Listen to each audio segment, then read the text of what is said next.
When you arrived at Salispils, describe what it looked like. There was a place of wood, they knocked out the trees, and on the water it was frozen. The water was frozen, there was ice, they worked on water, they put a saw on the water, they cut the trees on boards, and we were carrying the boards from one place to the other, and they built barracks. They have big barracks. And I built one, they find out I'm a cabinet maker, they make me make sleds. Then I built some sleds over there. And was it just 56 men working? No, there were already thousands of people. There. Were there children and women? From different countries. There were thousands of people. They were dying. In the morning, when I get up in the morning, I went there in front of the barrack. I saw hundreds of people laying dead. I took the scissor. I started to pray a little bit on them. I think what they couldn't bury him because it was too cold.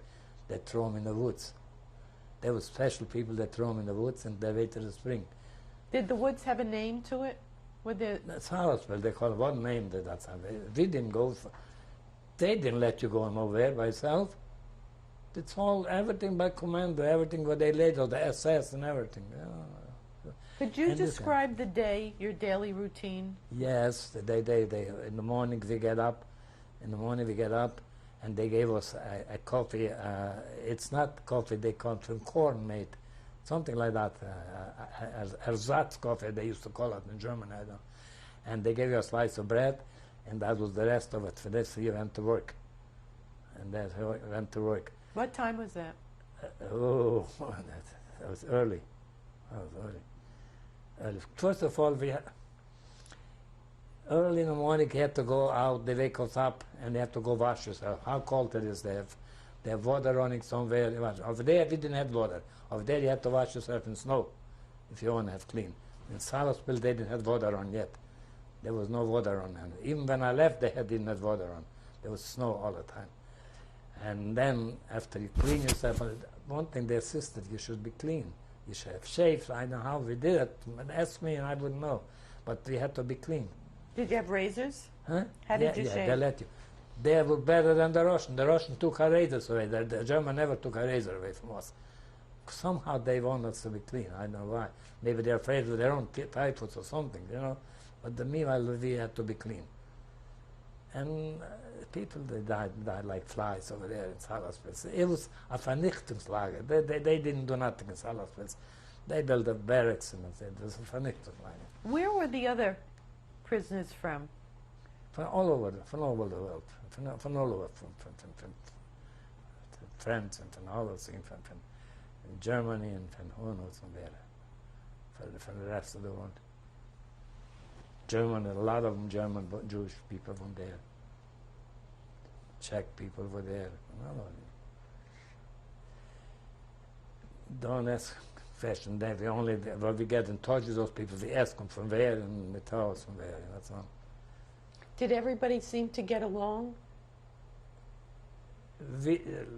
In Salisbury, we didn't know we were alive. That was the worst thing I ever went through. But I was young, and I was fresh yet. I survived. Most of them didn't survive Salisbury, but very few people survived Salisbury. All of a sudden in spring, May, June, a truck came along. It was a trunk, and I barely walked, and they trapped us off in the ghetto, in Riga ghetto. How many people were on that truck? Did they take on that truck with you? A truck full, I don't know, maybe 50 or something like that. Were they Czechoslovakian? Huh? Were they Czechoslovakian? They didn't have. At that time already there was no Czechoslovakian. They dropped me off in the Czechoslovakian group in the ghetto. Ghetto had sections. Ghetto has a German section from German, this city, and Prague, and Czech section. The ghetto was already divided in sections. What was the ghetto? A ghetto, they took a part of Riga. They put what's them? They Stacheldraht. I forget it. The wires around the city anyway. And that was the ghetto. And then in the ghetto we find shul. They had the whole thing, but we found empty houses. They killed the Jews. When they came to Riga, they killed all the Jews. most of them anyway. And then they put us in their houses. And we stayed in their houses. They put 3, 4 families in our houses. But over there it was fair, because in the winter we slept already in the houses, and it was fair. And then they sent us to work in ghetto. Till they find out that I'm a cabin maker, I struggled. And they didn't give us, in Riga, in ghetto, they didn't give us food. They gave us raw food, like peas and all those things. We had to cook ourselves. But they didn't give us wood, what to cook with. It wasn't a picnic, and we had to steal wood when we go to work. We had to bring wood home. If they catch you, they bring a wood in the ghetto, they shoot you. It was miserable, but somehow we managed. And finally, they gave me a job in a cabinet shop. Heeresunterkunftsverwaltung 216. That's why they call it. In the morning, when we get up in the morning in the ghetto, you didn't have to go at Zählerpil anymore. You just get up, dress up, and go outside 7 or 8 o'clock, when the time was there. And they called Heeresunterkunftsverwaltung. Then we all know we were about 200-300 people. Sometimes we walked, and sometimes they took us with a truck. And once a truck opened, and a lot of them fall out, it was bad. They hurt, and so what? Another Jew died. They couldn't bother. And once we collided with a truck of tomatoes, and we ran away, everybody grabbed a tomato, and somehow I never did like tomato, but I was so hungry, I tried to eat a tomato, and I threw out. I didn't want to throw out, but I couldn't eat tomato. Till this day, I don't eat tomato. And I was there, and then they stopped, and that was different. That was already the army. Once you went out of the ghetto, in the Heeresunterkunftsverwaltung, there was people, German officers, when they take from the front, those people, they get killed. From the clothes, they take away the clothes, and they give clean clothes to the army, and they wash the shirts, and that's why they did already. And they made the furniture in the caserne. What do you call it? Army barracks. Then the soldiers get drunk, and the soldiers are soldiers. They broke the windows and doors.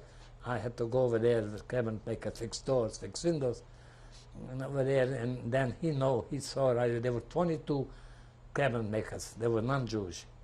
No, they were Christian, but the Stabsmeister, Finger. He was a nice man, but he's a German, but he was a different type of German. Anyway, and he went to the kitchen and ordered the girls that worked in the kitchen. He says, when he comes around, give him officers a soup, officer soup every day. That's what they did to me. They gave me every day officer soup. And they made me the top of the 22 cabinet maker, because I was a cabinet maker. And then when Jewish boys came to me, one was a tinsmith, Klemperer, they call it in Germany. And there was trouble anyway. Then I gave him, I told the Stabsmeister that he's a roofer in tinsmith, we need it. In a camp, we need it. All right. Then with another boy, a cabinet maker, but that I wasn't a cabinet maker. He was only, I had to give him, I had to help a Jewish boy. And we were there till the ghetto resolved. I don't know how long he was there, months and months. Before you became a cabinet maker in the ghetto, and you could go out every day, you said you did other work. What other work did you do? They sent me to Ostland Oil Company. Ostland Oil Company. I was there only for a few, maybe 2-3 weeks. But they didn't give us to eat. I don't know. We were starving over there. They what didn't kind give us of work lunch. Did you do? Usually they give us lunch. Moving in the oil barrels here and oil there. Like a oil company. And how many people worked in that company? Oh, not many. Usually they were divided, 50 here, 100 there, and 100 there. We were divided. The ghetto, we had about 20, 30, 40, 50,000 people. There was a lot of people over there. But every once in a while, the SS come along and they grabbed a few thousand and eliminated them. When you say eliminated them, what did they do with them? Shoot them. Did you They see took them them in the do woods. that? Yeah, they took them in the woods. They know it was no secrets. Everyone. Sometimes they bring people here with a truck and they shoot in front of our eyes. Truckloads of people, SS, and they shoot in front of my eyes. They're ashamed. Hitler said he's going for Jews. They weren't ashamed. They didn't hide. We weren't hidden anything. That was in Salaspils. Yeah, they were hung Jewish boys, and they picked every 10th one, and I would have mind. I was so lucky at that time. I was one of the 9. They count every 10 boys. In Salisbury, they hung them. Where did they hang them? They made what you call it, a clear, how they call it, and they call it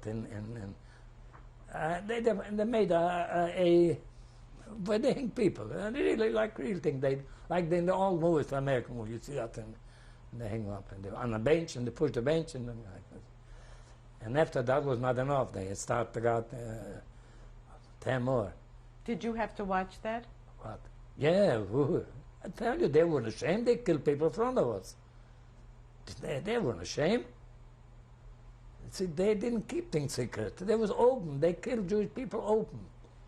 They weren't ashamed. In the ghetto, who did you live with? I lived with the ambassador, Czechoslovakian ambassador to Italy, Moser. I don't know why they're stupid. They came back when the war started. He came back, the son was there, the Moser, and then with another boy, and Ehrlich, the star from the Metro Opera in Vienna. Ehrlich was there, and with his wife. And they were singing to us. They were opera stars. Yeah, and what's his name? There was also there in Prague. We built it in the Prague building. Then every city had their own buildings.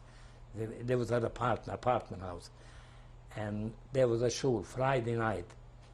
There was still Jews from Germany, religious rabbis. All things. We went to shul right in the summer, went to shul, but there was a curfew in ghetto. You had to be home by then and then and then. But Friday night for the services, it gets dark late, and I came home a little late in that Sannerberg Steyr, that the president from the house, the stooge.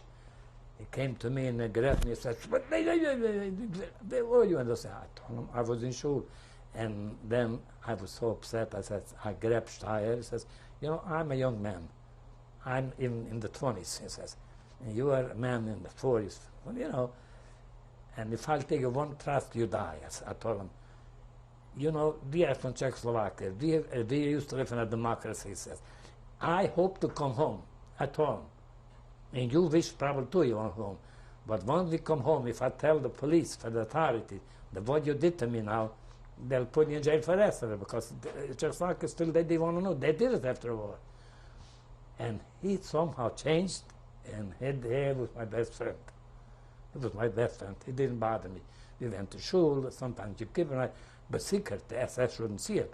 We had a guard. But we went to shul. Listen, we made our life. About how many people went to shul? Oh, well, about 20, 30. Not much. So you lived in one room or an apartment? Or? We lived five people in a one-bedroom apartment. Did you have an address? Or was there a name of the Prager building? House, they call it. What's the address? Prager House. That was the Prager House. That's what you call it. There was a Düsseldorf house, a Köln house, that's it, all the house.